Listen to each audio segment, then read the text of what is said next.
Andrew, just talk about your first few weeks as a Vol. It's been great so far. I'm going to classes, starting fall practice and everything. It's a little slower with my arm being hurt, but it's been a lot of fun getting to know the guys and hanging out with them a lot. Just talk about that. You had Tommy John, correct? Yes, sir. Tommy John. How's your rehab gone with that so far? It's been rough, especially because I want to be out there, I want to be playing, and I have to sit and watch. But I feel like they said I'm ahead of schedule, so hopefully I'll be on the field sooner than later. Coaches say you have a possibility to help out in the field, maybe not on the mound this season, but just talk about adapting to that different role than what you may have thought originally. Yes, sir. Being recruited, it was mainly pitcher, hopefully being able to hit a little bit, and then I got hurt at the end of my senior season, and the role kind of changed. They said, well, maybe you can play first, swing the bat a little bit, so that's what I'm hoping to do this spring. How would you describe yourself as a baseball player?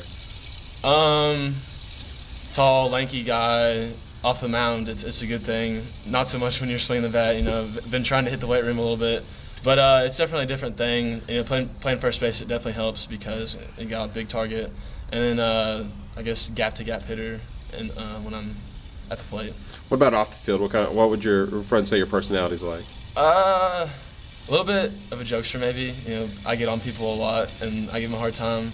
But I guess hit the books a lot. I have a pretty good GPA, not to brag or anything. What's one thing most people might not know about you? One thing people might not know about me is that when I was younger, I was quite the accomplished racquetball player. I was ranked in the nation. I was pretty good, and I feel like that's translated into my ping pong game lately. You can just ask Andy Cox about that. Is that something you traveled around and competed in, or? I just played, in my home state, and I won a few tournaments. My uncle taught me how to play, so I was a little bit ahead of the other kids. And one day they showed me in a newspaper that I was ranked, and I was like, oh, that's so cool. Thank you very much. Thank you.